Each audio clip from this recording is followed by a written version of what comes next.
اما بعد فاعوذ باللہ من الشیطان الرجیم بسم اللہ الرحمن الرحیم وَسَيُجَنَّبُهَا الْأَتْقَى الَّذِي يُؤْتِي مَالَهُ يَتَزَكَّى وَمَا لِأَحَدٍ عِندَهُ مِن نِّعْمَةٍ تُجْزَى إِلَّا ابْتِغَاءَ وَجْهِ رَبِّهِ الْأَعْلَى وَلَسَوْفَ يَرْضَى۔ صدق اللہ العظیم۔ رب اشرح لی صدری ویسر لی امری واحلل عقدۃ من لسانی یفقہوا قولی۔ صلاۃ و سلام علیک یا سیدی یا رسول اللہ۔ حمد و صلوات پر مشتمل مختصر ترین خطبہ کے بعد نہایت واجب الاحترام معزز و محترم سامعین کرام، عزیزان گرامی قدر،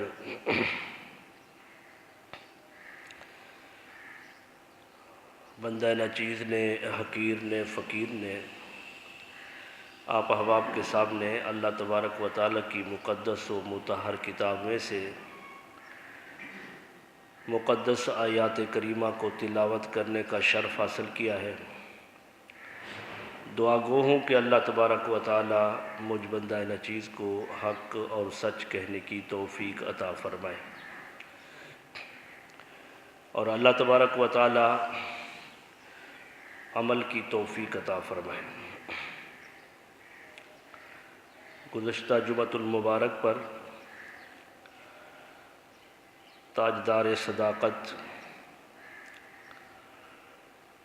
سیدنا حضرت ابوبکر صدیق رضی اللہ تعالیٰ عنہ کے شخصی فضائل اور مراتب کے حوالے سے گفتگو جاری تھی، تو وقت ختم ہوا، تو میں نے چاہا کہ آج بھی کچھ جو لمحات ہیں وقت کے دامن میں، تو آپ رضی اللہ تعالیٰ عنہ کی عظمت، شان و شوکت کے حوالے سے صرف کیے جائیں، اس لیے کہ یہ وہ نفوس قدسیہ ہے کہ جنہوں نے دین اسلام کی خاطر قربانیاں دی ہیں۔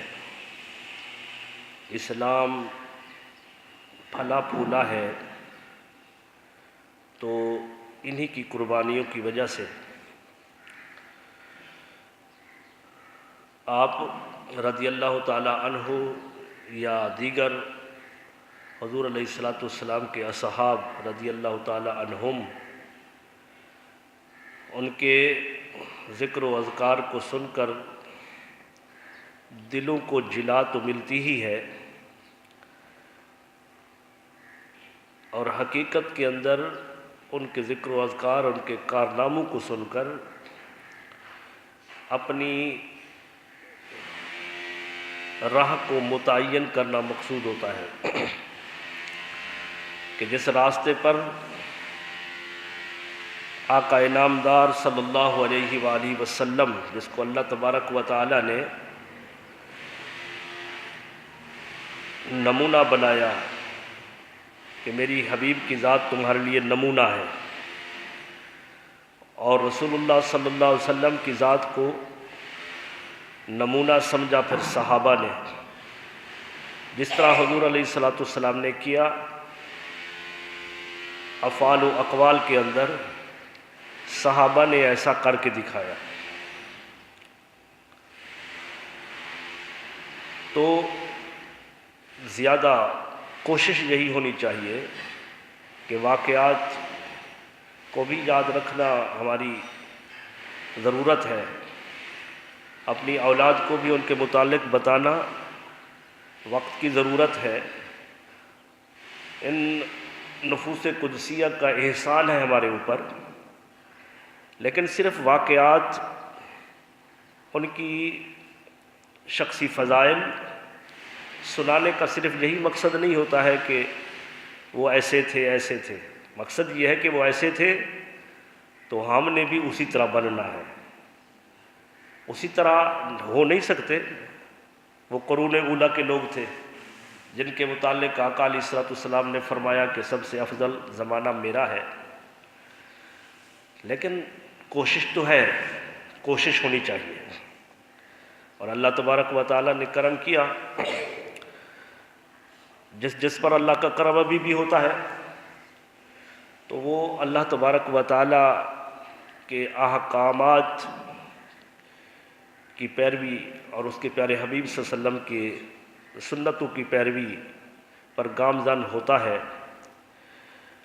تو عزیزان گرامی قدر، سیدنا ابو بکر صدیق رضی اللہ تعالی عنہ کہ آپ فضائل سماعت کر رہے تھے کہ اللہ تبارک و تعالیٰ نے آپ رضی اللہ تعالی عنہ کو کتنا بڑے مراتب سے نوازا۔ یہ قرآن مجید کے اندر صحابی کا لفظ آپ رضی اللہ تعالی عنہ کی خاطر صرف آپ کا ہی آنا، یہ صرف آپ ہی کا اعزاز ہے۔ اور میں نے عرض کر رہا تھا کہ یہی وجہ ہے کہ علماء کرام فرماتے ہیں کہ کسی صحابی کی صحابیت کا انکار کرنا گمراہیت ہے، گمراہ ہو جاتا ہے وہ، لیکن اس کو کافر نہیں کہہ سکتے کیونکہ ان کی صحابیت سنت سے ثابت ہے۔ اور سیدنا ابو بکر صدیق رضی اللہ تعالی عنہ کی صحابیت قرآن سے ثابت ہے۔ تو قرآن مجید کے تو ایک ایک حرف اور لفظ کا انکار کفر ہے۔ تو اس وجہ سے اللہ تبارک و تعالیٰ نے ثانی اثنین اذ ہما فی الغار اذ یقول لصاحبہ، یہ مقدس الفاظ، یہ صاحبہ کا لفظ پورے قرآن میں اول سے لے کر آخر تک صرف اور صرف سیدنا ابو بکر صدیق رضی اللہ تعالی عنہ کے شان و عظمت میں آیا ہے۔ اور پھر آپ نے سماعت کیا کہ آپ کے جو لقب ہے صدیق، تو صدیق لقب بھی اللہ تبارک و تعالی نے خود عطا فرمایا،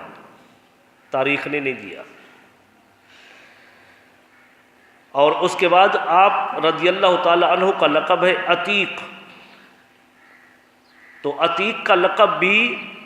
اللہ اس کے رسول نے عطا کیا۔ عتیق کا معنی ہوتا ہے آزاد۔ آقا علیہ الصلوۃ والسلام کی بارگاہ میں سیدنا حضرت ابو بکر صدیق رضی اللہ تعالی عنہ نے جب اپنا مال پیش کیا تو اس وقت حضور علیہ الصلوۃ والسلام نے فرمایا یا ابا بکر انت عتیق من النار، اے ابو بکر اللہ تبارک و تعالی نے آپ کو دوزخ کی آگ سے آزاد کر دیا ہے۔ تو دوزخ کی آگ سے آزادی کا فیصلہ کس نے کرنا ہے؟ کب ہونا ہے؟ قیامت میں ہونا ہے۔ ہم میں سے جتنا بھی کوئی نیکوکار ہو تو کوئی یہ تو نہیں کہہ سکتا کہ میں جنتی ہوں، دوزخ کی آگ جو ہے وہ ہمیں نہیں چھوئے گی، یہ کوئی بھی نہیں کہہ سکتا، اس لیے کہ اس کو خاتمے کا پتہ ہی نہیں ہے۔ امام الانبیاء صلی اللہ علیہ وسلم نے فرمایا کہ کوئی ایسے نیکوکار کہ نیکیوں کی وجہ سے وہ جنت کے اتنا قریب ہو جائیں گے کہ جنت اور اس کے درمیان ایک بالشت کا فاصلہ رہ جائے گا، مسلم شریف کی حدیث ہے۔ لیکن کوئی ایسا عمل کر بیٹھے گا وہ بندہ جس کی وجہ سے وہ جہنم کا مستحق ہو جائے گا، اور کوئی ایسا ہوگا کوئی گناہگار گناہوں میں لت پت یہاں تک کہ دوزخ کے اتنا قریب ہو جائے گا کہ دوزخ اور اس کے درمیان ایک بالشت کا فاصلہ رہ جائے گا، لیکن کوئی ایک ایسا عمل کرنے کی وجہ سے وہ جنت کا مستحق ہو جائے گا۔ تو لہذا کیا خبر کہ ہمارا خاتمہ، اللہ تبارک و تعالیٰ کی بارگاہ میں دعا کرنی چاہیے کہ خاتمہ بالخیر ہو۔ اور اس سے یہ بھی پتہ چلا کہ اگر کوئی گناہ گار ہے جس کی گناہ جو ہے وہ ظاہری طور پر ہمارے سامنے ہے، تو اس کو بھی ہدایت، تلقین تو کرنی چاہیے، نصیحت اس کو، تبلیغ تو اس کو کرنی چاہیے، سمجھانا چاہیے، لیکن اس پر طعن و تشنیع نہیں کرنی چاہیے، اس پر ملامت نہیں کرنی چاہیے، اس کو برا بھلا نہیں کہنا چاہیے، اس لیے کہ اللہ تبارک و تعالیٰ کو کیا منظور ہے کہ وہ ایک ایسا عمل کرے جس کی وجہ سے جنت میں چلا جائے، اور میں اپنی نیکوکاریوں کی وجہ سے کسی کو ملامت کروں تو کیا خبر کوئی ایسا عمل آخر میں ہو جائے کہ میں جہنم کا مستحق ہو جاؤں۔ تو اللہ تبارک و تعالیٰ نے وہ جو فیصلہ ہمارے لیے وہاں ہونا ہے قیامت میں، امام الانبیاء صلی اللہ علیہ وآلہ وسلم نے سیدنا حضرت ابوبکر صدیق کو مژدہ جاں فضاں اس دنیا میں سنا دیا، فرمایا یا ابا بکر انت عتیق من النار، اے ابو بکر آپ دوزخ کی آگ سے آزاد کر دیے گئے ہیں۔ حضور علیہ السلام نے گویا کہ جنت کی سرٹیفکیٹ دنیا کے اندر عطا کر دی۔ وہ عشرہ مبشرہ صحابہ جو ہمارے دروازے پر بھی لکھا ہے، یہ تو آپ سنتے پڑھتے ہی ہیں کہ ان کے اعمال کی وجہ سے اللہ تبارک و تعالیٰ کے حبیب نے جنت کے جو ٹکٹ ہے، جنت کی خوشخبری جو ہے وہ دنیا کے اندر عطا کر دی۔ ان میں سیدنا ابوبکر صدیق بھی ہے، لیکن یہ تو 10 وہ ہیں کہ جن کو ایک مرتبہ حضور علیہ السلام نے فرمایا، ابو بکر وہ ہے جن کو حضور نے بار بار فرمایا۔ کئی مواقع ایسے ہیں کہ جہاں حضرت ابوبکر صدیق رضی اللہ تعالیٰ عنہ کو حضور علیہ السلام نے جنت کی خوشخبری دی۔ اللہ تبارک و تعالیٰ نے اپنے مقدس کلام میں فرمایا ان سعیکم لشتی، اے لوگو تمہاری کوششیں جدا جدا ہیں۔ تمہاری کوششیں، ہماری کوششیں جدا جدا ہے نا، لوگوں کو خطاب ہو رہا ہے، اے لوگو تمہاری کوششیں جدا جدا ہے۔ ان سعیکم لشتی فاما من اعطى واتقى وصدق بالحسنى فسنيسره لليسرى، فرمایا لوگوں تمہاری کوششیں جدا جدا ہیں، تم میں سے کوئی تو وہ ہے کہ جو اللہ کی راہ میں مال دیتا ہے اور متقی بنتا ہے، اور وصدق بالحسنى نیکی کی تصدیق کرتا ہے،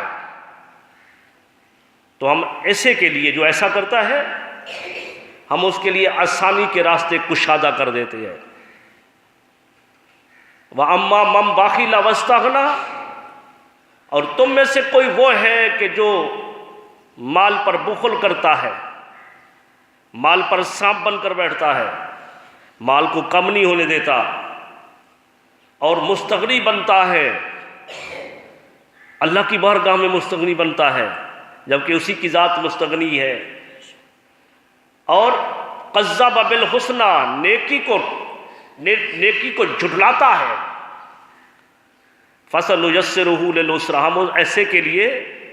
تنگی کے راستے کشادہ کرتے ہیں۔ بالاتفاق مفسرین کرام کا اس میں ایک ذرہ برابر بھی اختلاف نہیں کہ یہ آیات بینات دو آدمیوں کے متعلق نازل ہوئی، ایک عظیم ذات سیدنا ابو بکر صدیق کی تھی، اور ایک شخص وہ کافر تھا جس کا نام ولید بن مغیرہ تھا۔ حضرت سیدنا ابو بکر صدیق رضی اللہ تعالیٰ عنہ، آپ کا یہ طریقہ اور وتیرہ تھا کہ اللہ تبارک و تعالیٰ نے جو مال اسباب عطا کیا تھا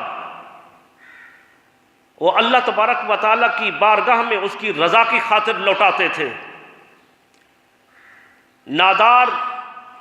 عمر رسیدہ لوگوں جو غلام ہوتے تھے ان کو آزاد کراتے تھے، بلکہ ایک مرتبہ خود حضرت سیدنا ابو بکر صدیق کے والد سیدنا حضرت ابو قحافہ نے آپ سے کہہ دیا کہ بیٹا تو غلاموں کو آزاد کراتا ہے اور ایسے غلاموں کو آزاد کراتا ہے جو کمزور ہوتے ہیں، جو نڈھال ہوتے ہیں، جو بوڑھے ہوتے ہیں، تو طاقتور قوی لوگوں کو آزاد کیوں نہیں کراتا تاکہ آگے تیرے کام آ سکے۔ سیدنا ابو بکر صدیق رضی اللہ تعالی عنہ کی آنکھوں سے آنسو جاری ہوئے، عرض کی ابا حضور میرا مقصد یہ نہیں ہوتا ہے کہ میں غلاموں کو آزاد کراؤں اور وہ غلام میرے کام آ سکے، میں اپنی خاطر غلاموں کو آزاد نہیں کرتا، میں تو اللہ کی رضا کی خاطر آزاد کراتا ہوں، اللہ تبارک و تعالیٰ کی رضا کی خاطر۔ یہاں پر بھی حضرت سیدنا ابو بکر صدیق رضی اللہ تعالیٰ عنہ نے حضور علیہ السلام کے ایک عظیم غلام کو آزاد کرایا جس کا نام حضرت بلال ہے رضی اللہ تعالیٰ عنہ، ولید بن مغیرہ کا غلام ہے، طرح طرح کی تکلیف دیتا ہے، چھوٹی موٹی تکلیف نہیں، کتب سیر کے اندر اور سیرت حضرت بلال رضی اللہ تعالیٰ عنہ کی کتابوں کے اندر مطالعہ کرو تو کیسی سزائیں دیتا تھا ان کا آقا، ان کا مالک۔ دہکتے ہوئے انگارے جسم پر رکھے جاتے تھے، جسم کو داغا جاتا تھا، کبھی بھاری بھر پتھر لٹا کر پیٹھ کے اوپر یا سیدھا لٹا کر سینے کے اوپر رکھا جاتا تھا، سانس پھولنے لگتی تھی، پھر اس کے بعد وہ کہتا تھا ہاں اب عہد کرو گے، یہ زبان سے تمہاری جو نہیں جاتا ہے اللہ احد، اللہ ایک ہے، تو یہ ہمارے خداؤں کی تم انکاری ہو تو تم عہد کرو گے۔ تو زبان جس وقت سانس پھول رہا ہوتا تھا وہ سانس دبنے کی وجہ سے، پتھر کی وجہ سے یا تکلیف کی وجہ سے جس وقت سانس نہیں نکل رہا ہوتا تھا تو جب ایک کافر اللہ تبارک و تعالیٰ کے متعلق ایسا کہتا تھا تو جرأت مندانہ آواز سے نکلتا تھا ہاں اللہ احد، اللہ ایک ہے۔ اور پھر ایسا ہوتا تھا کہ ہاتھوں پر یوں ہاتھ کر کے ہاتھوں پر کیل لگا دیے جاتے تھے، سرنج لگتی ہے نا، ٹیکا انجیکشن، تو کتنا تکلیف ہوتی ہے۔ میں ڈاکٹر کے پاس جب بیمار ہوتا ہوں تو ڈاکٹر صاحب سے کہتا ہوں کہ یار کچھ گولیاں دے دو، مجھے انجیکشن نہیں لگانا، تو کیا پتہ ڈاکٹر ماہر ہوتے ہیں پتہ بھی نہیں چلنے دیتے، لیکن ہمیں سرنج کی اتنا تکلیف برداشت نہیں ہوتی، جا کے ہاتھوں کو یوں رکھ کے اوپر کیل ٹھوک دیا جائے، لیکن اس کے باوجود سیدنا حضرت بلال رضی اللہ تعالی عنہ زبان سے اللہ احد کی صدائیں بلند ہوتی تھی۔ حضرت ابو بکر صدیق رضی اللہ تعالی عنہ نے حضرت بلال کو خریدا، اللہ تبارک و تعالیٰ کی رضا کی خاطر آزاد کیا۔ اس موقع پر بھی میرے آقا صلی اللہ علیہ وآلہ وسلم نے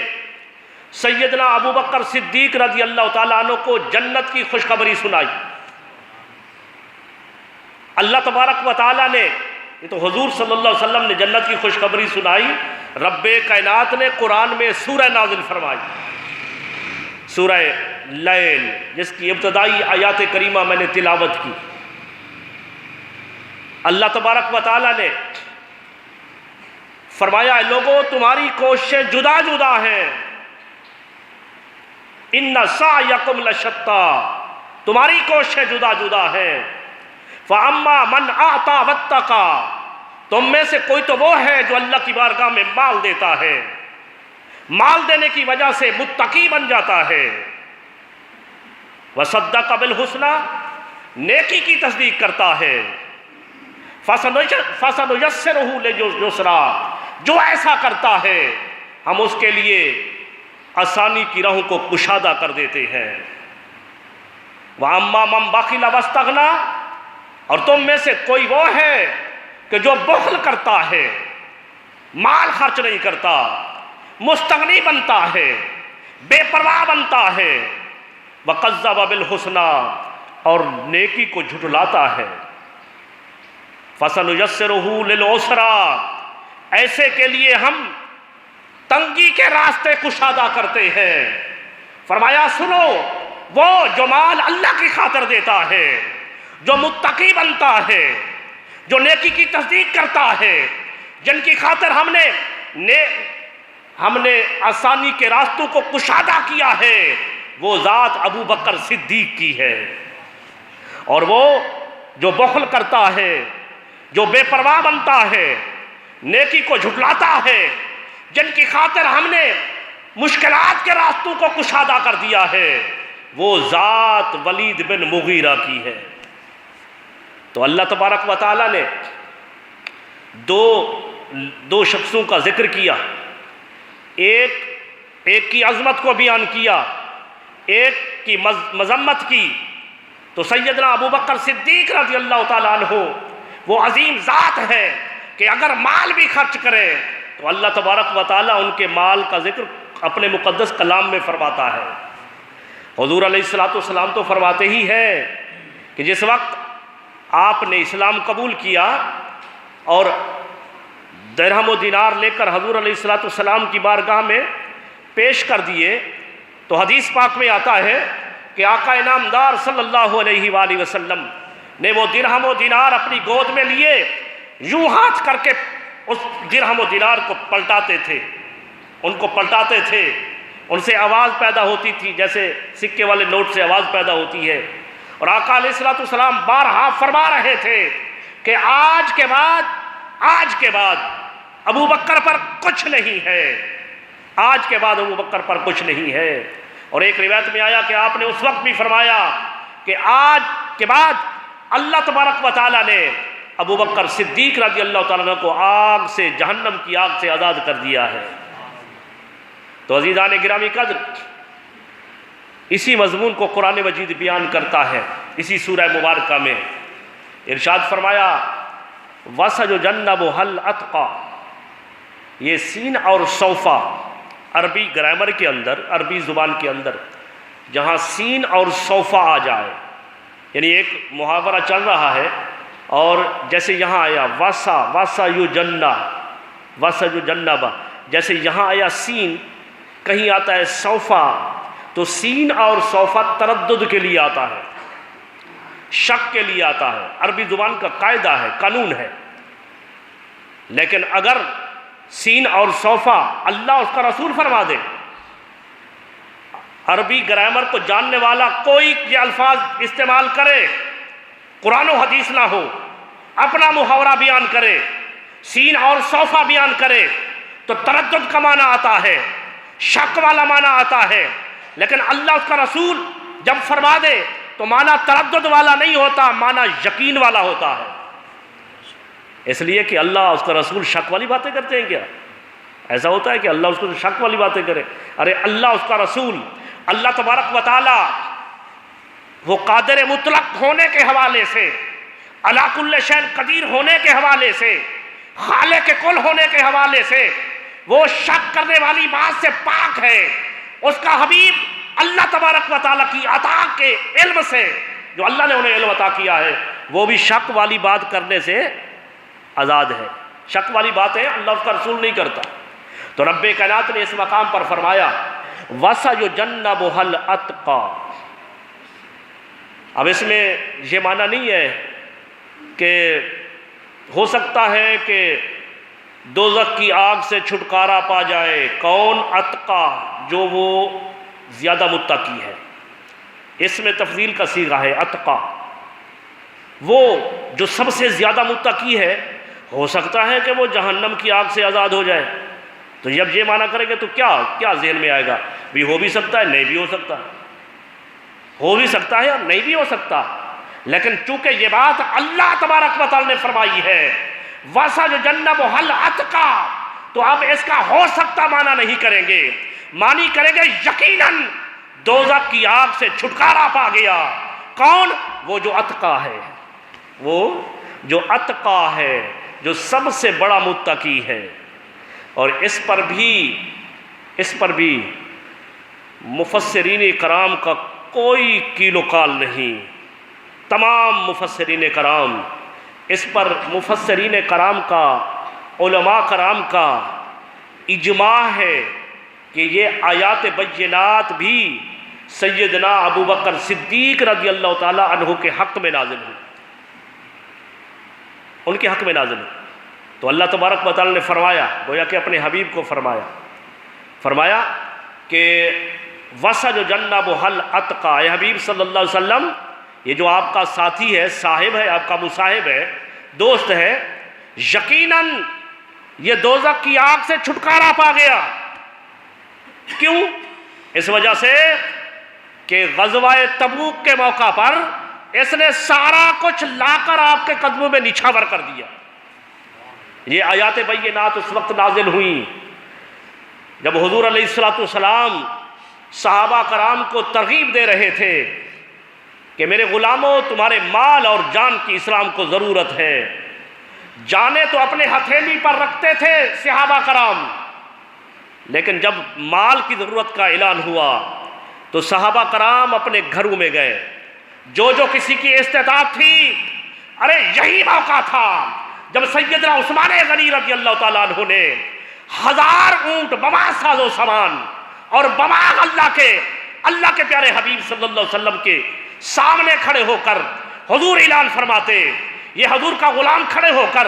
100 اونٹ بما ساز و سامان کے اعلان کرتا، یا رسول اللہ میں دین اسلام کے فروغ کے لیے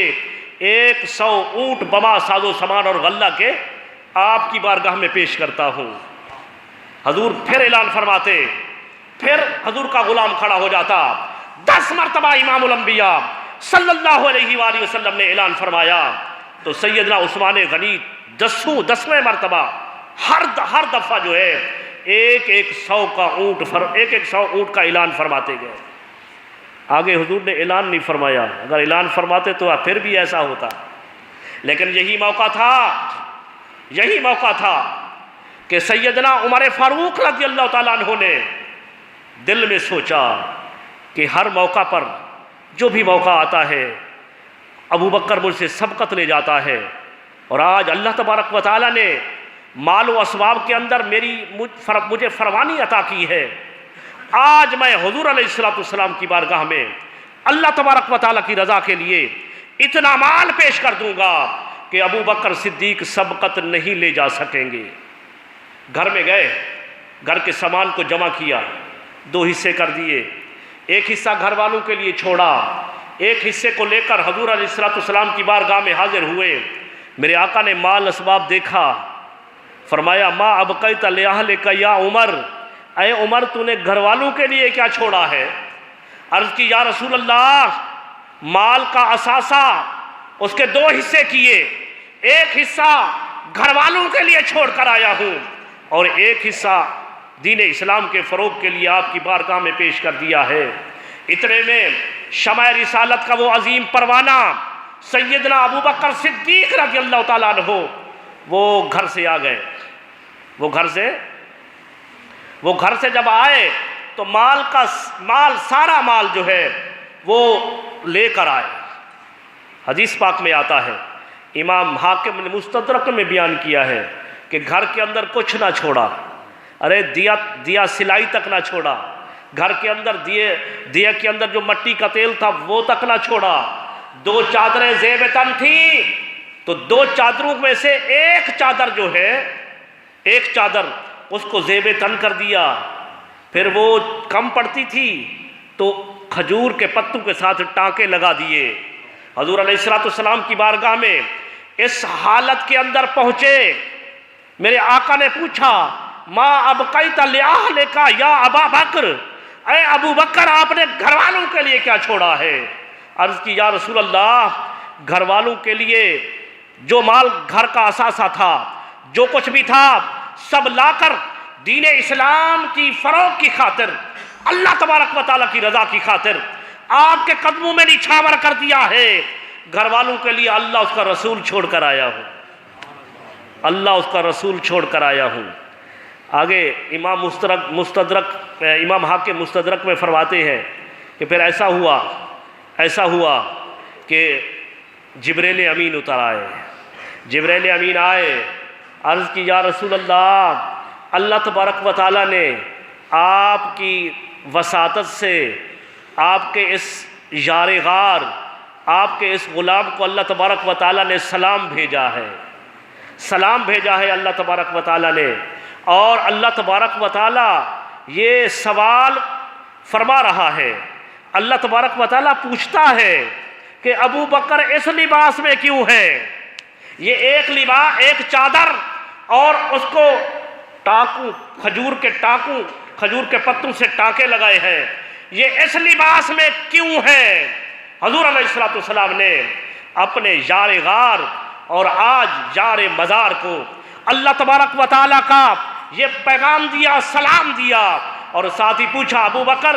اللہ تبارک و تعالیٰ پوچھتا ہے کہ سب کچھ تو تو نے اللہ تبارک و تعالیٰ کی خاطر دے دیا، اللہ تبارک و تعالیٰ پوچھتا ہے کہ اس لباس میں کیوں ہو، اس لباس میں کیوں ہو؟ حضور ہی نے فرما دیا کہ اس لیے کہ سارا کچھ تو اللہ کی خاطر انہوں نے خرچ کر دیا۔ تو جبریل امین نے عرض کیا یا رسول اللہ، ذرا آسمان کی طرف نظر اٹھائیے، اللہ تبارک و تعالیٰ کو ابو بکر کا یہ لباس اتنا پسند آیا ہے کہ قدسیان فلک کو رب کائنات نے حکم دیا ہے کہ آج کے دن ابو بکر صدیق جیسا لباس پہن کر بیٹھو۔ تو تمام قدسیان فلک نے ابو بکر صدیق جیسی ایک چادر اوڑھ لی ہے۔ روایت کے اندر جو دوسرا حصہ بیان کر رہا ہوں نا، یہ اس امام مستدرک نے اس کو کہا جو دوسرا حصہ، باقی پہلا حصہ تو ابو داؤد میں بھی آیا ہے،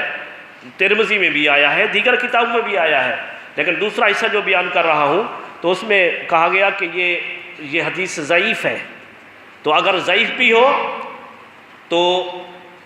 علماء کرام محدثین کے قول کے مطابق ضعیف حدیث بھی فضائل میں معتبر ہوتی ہے۔ ضعیف حدیث جو ہے، فضائل بیان کرو، ضعیف حدیث کبھی ضعیف نہیں ہوتی، یہ کبھی بیان کروں گا اس پر۔ راوی کے اندر ضعف ہوتا ہے، کوئی ایسا راوی آیا کہ اس کے اندر ضعف ہوا، حدیث حضور کا فرمان اور ضعیف، یہ ایسا نہیں ہو سکتا ہے۔ تو راوی کے اندر ضعف ہوتا ہے، تو فرمایا کہ اگر کسی